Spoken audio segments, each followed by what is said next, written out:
Gua Irsan, Assalamualaikum warahmatullahi wabarakatuh. Oke, di sini gua gak sendirian nih. Gua ditemani oleh teman-teman dari Ilmu Kelautan Universitas Tanjung Pura Pontianak. Oke guys, di sini gua akan membahas tentang aplikasi Tidal Model Driver atau yang lebih dikenal dengan TMD.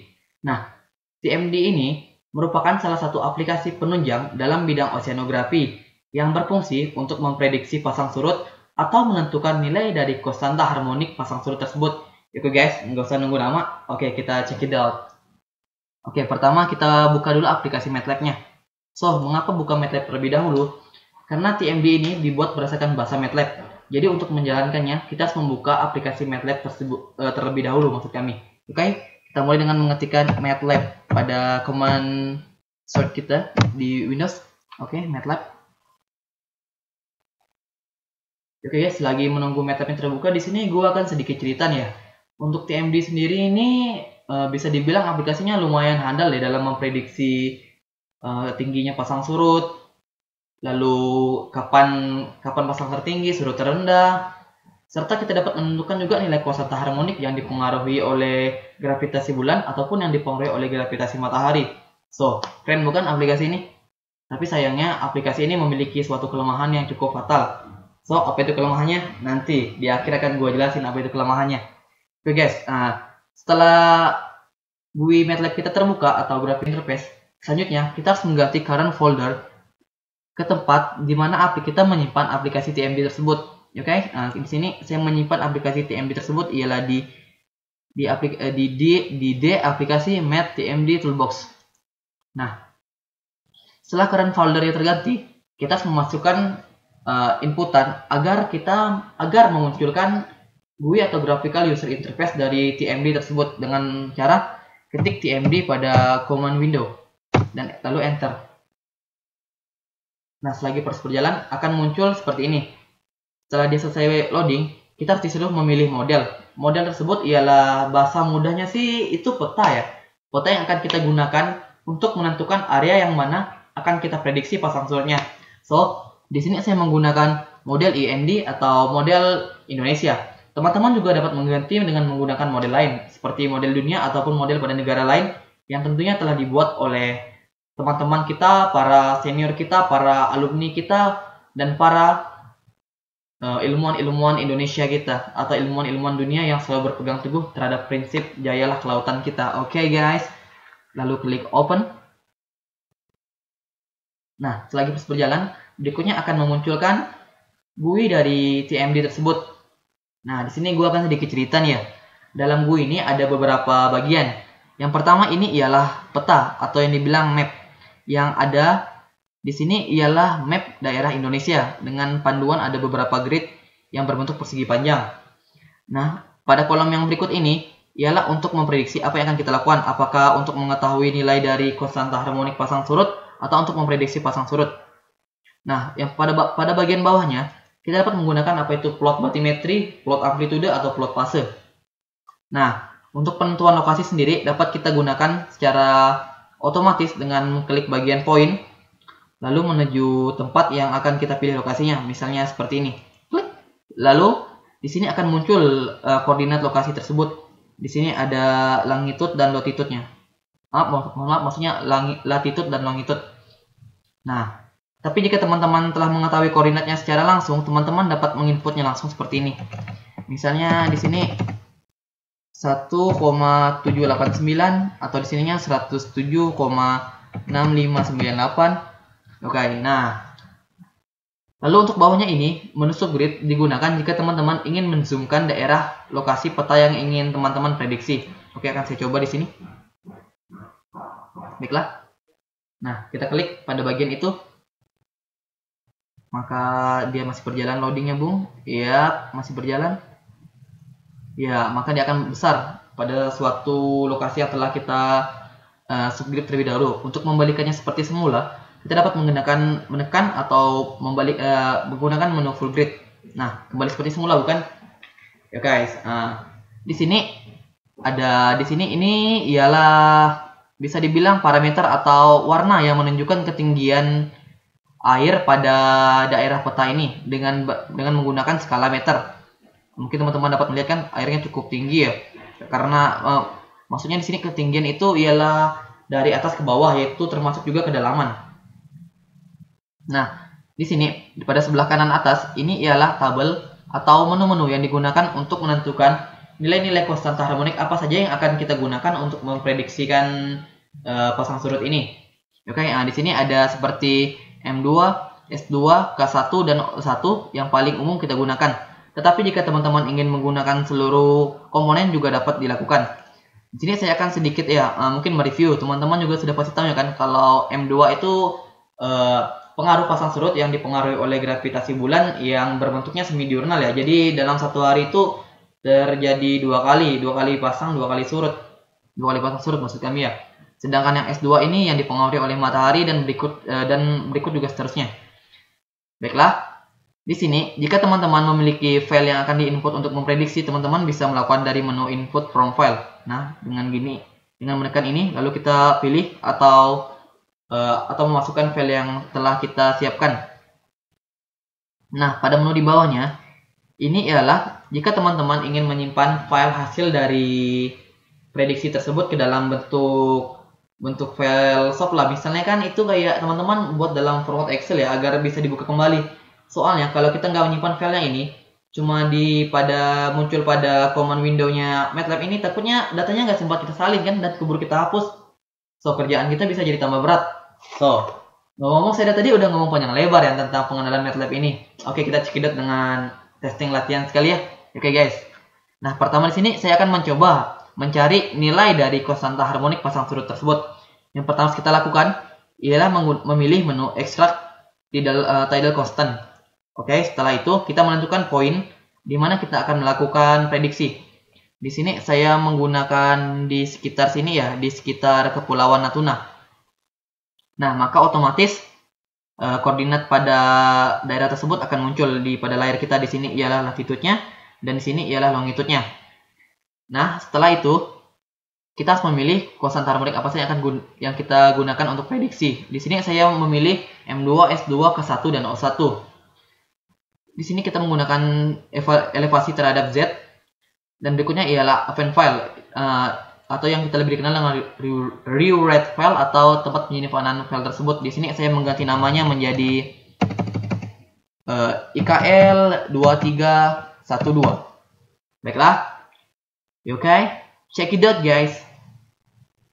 Baiklah, proses masih berlangsung ya teman-teman ya. Nah, jika proses saya di sini akan memunculkan ini adalah hasil record ya, atau hasil prediksi dari TMD tersebut. Ialah nilai dari M2 sekitar 0,3250, S2 0,1183, K1 0,3311 dan O1 0,2014. Nah, kan kalau cuma muncul di command window ini kita bingung ya guys. Mau di copy lagi rasanya agak malas gitu. Tetapi karena tadi kita telah melakukan menu penyimpanan file atau rewrite file, maka otomatis file yang kita simpan tadi telah tersimpan pada folder tempat di mana kita menyimpan program TMD ini. Baiklah, akan saya buka ya. Di sini kita buka pada Explorer kita, pilih di mana kita menyimpan file TMD-nya. Oke, di sini saya langsung membuka folder tempat TMD saya ya, dan kita cari file dengan nama file yang tadi kita simpan, yaitu IK. Nah, ini dia ada IKL 2312. Mari kita buka. Oke, di sini saya telah mengatur langsung agar file bertipe out sini terbuka menggunakan Microsoft Excel. Nah, proses masih berjalan dan akan kita lihat. Ting ting ting ting ting ting ting tadang. Baiklah, proses masih berlangsung guys. Oke, di sini telah terlihat kan nilai dari M2, S2, K1 dan O1-nya. Jadi kita nggak perlu repot-repot copy dari command window-nya lalu dibuat file baru. Nah, file ini kita simpan untuk diolah lebih lanjutnya nanti. So, mudah bukan? Baiklah, akan saya close ya filenya. So, jangan lupa dicatat kalau ada yang penting. Kita close filenya, lalu kita close juga Explorer-nya. Nah, untuk kegiatan yang kedua, di sini saya akan mencoba melakukan prediksi pasang surut terhadap beberapa hari ke depan deh. Keren bukan? Jadi kita bisa ngeramal kayak gitu, kayak ngeramal ya. Pasang surut beberapa hari ke depan ini gimana nanti bentuknya. Oke, nah yang pertama itu kita ganti di sini. Pada kolom ini kita ganti menjadi predict tide atau yang teman-teman kenal dengan prediksi pasang surut. Untuk plotnya, kita tetap menggunakan plot bathymetry atau perbedaan kedalaman. Poin yang akan kita gunakan di sini saya tidak merubah poinnya lagi karena saya menggunakan lokasi yang tadi saya gunakan untuk memprediksi nilai konstanta harmonik. Tetapi jika teman-teman ingin merubah, teman-teman dapat menggunakan seperti yang saya jelaskan tadi, yaitu menu poin atau secara manual. Baiklah, di sini ialah waktu mulai prediksinya, dan di sini tetap komponen yang akan kita gunakan untuk prediksi atau yang mempengaruhi dari pasang surut tersebut. So, simple kan guys? Di sini saya memprediksi ya, pada tahun 2017, kolom yang agak lebar ini ialah untuk kolom tahun prediksi. Pada sebelah kanannya itu ialah pada kolom bulan, dan ini pada kolom tanggal. Sedangkan kedua ini ialah jam, menit, dan ini lamanya waktu prediksi. Oke guys, perlu diingat nih, ini agak sedikit penting deh daripada yang lain. Pada TMD ini, waktu prediksinya dengan menggunakan skala atau jaraknya itu bisa dibilang jam deh. Jadi dia prediksi itu setiap 1 jam sekali. Dengan prediksinya dimulai pada pukul 00 yang seperti yang kita ketik. Oke guys, di sini saya menggunakan prediksinya selama 100 jam ya. Baiklah, kita go. Oke guys, lagi proses berlangsung. So, saya akan munculkan, ini dia figur pasang surut atau figur prediksi pasut yang hasil kita prediksi tadi. Nah, dapat teman-teman lihat kan? Nah, ini dia di sini ketinggian maksimum dari pasang surut itu terjadi pada sekitar hari kedua atau hari kedua karena 100 jam. 100 jam itu kurang lebih 4 harian ya, 4 hari lebih deh. Kalau teman-teman dapat melihat kan ini prediksi pasang surutnya kapan surut terendah atau kapan tinggi terendah atau surut terendah atau surut tertinggi juga. So, baiklah saya akan close sebentar dulu grafiknya. Tapi jika teman-teman ingin menyimpan grafiknya, teman-teman bisa memanfaatkan fungsi dari MATLAB tersebut. Nah, di sini ada icon save, klik save figure. Lalu teman-teman pilih ingin di save pakai apa sih figur ini nih? Kalau saya sih lebih menyarankan itu di save-nya kalau untuk diolah lebih lanjut menggunakan format MATLAB figure. Tetapi jika teman-teman ingin melampirkannya pada dokumen atau laporan atau mungkin bahkan skripsi teman-teman atau mungkin tesis malahan ya, teman-teman dapat memilihnya menggunakan format JPEG atau format gambar pada umumnya. So, JPEG, saya memilih JPEG, ganti nama filenya seperti IKL213 dan klik save pada folder yang teman-teman inginkan. Oke, misalnya saya simpan di download ya. Oke, save. Nah, baiklah grafik telah tersimpan dan akan saya close terlebih dahulu ya. Masih ada, mohon maaf teman-teman, masih proses. Maklum juga sih laptopnya. Nah, karena di sini saya tidak mengganti file yang tersebut dan dia masih tetap merewrite file. Jika teman-teman ragu agar filenya tidak, karena saya tidak mengganti nama file yang di-rewrite atau file yang dibuat, maka file tersebut akan menimpa atau bisa dibilang mengganti file yang sebelumnya telah kita buat. Tetapi agar lebih baiknya saya akan ulang ya. Saya akan ulang sedikit karena ini saya sedikit tekankan karena prediksi pasang surut ini penting karena bisa dibilang potensinya luar biasa terutama dalam sektor transportasi. Nah, ini ya saya akan ulangi karena ini sangat penting. Jika teman-teman ingin menyimpan filenya, klik pada menu rewrite file dan ganti nama filenya sesuai dengan teman-teman inginkan. Di sini saya mengganti di IKL 23123 lagi. So, mungkin teman-teman rasa bosan deh saya akan ulang-ulang, tapi saya benar-benar ingin menekankan agar aplikasi ini dapat berfungsi dengan semaksimal mungkin. Karena kita tahu kan Indonesia ini negara kepulauan. Jadi laut itu dan pasang surut itu sangat berpengaruh. Oke, kita go sekali lagi. Dan ini grafik yang tadi muncul ya, teman-teman juga masih mengingatnya bukan? Dengan cara menyimpannya juga. Oke, berikutnya ialah kita buka File Explorer untuk mengetahui atau membuka file dari output hasil prediksi kita ini. Oke, saya buka folder tempat TMD saya tersimpan ya, karena dia juga otomatis tersimpan pada folder tempat di mana TMD sobat-sobat tersimpan dengan nama file IKL23123. Nah, ini dia formatnya out. Akan saya buka lagi. Oke, berhubung tadi kan saya juga udah jelasin, saya sudah setting pakai Excel jadi dia tidak perlu setting open with lagi dah. Nah, di sini kan terlihat jelas kan pada tanggal 3 Oktober 2017 ini nilai pasang surutnya min 0,0061. Nah, ini dia. Kalau min itu dia menandakan berarti otomatis dia itu surut. Sedangkan jika tidak ada min, ini itu berarti tandanya dia pasang.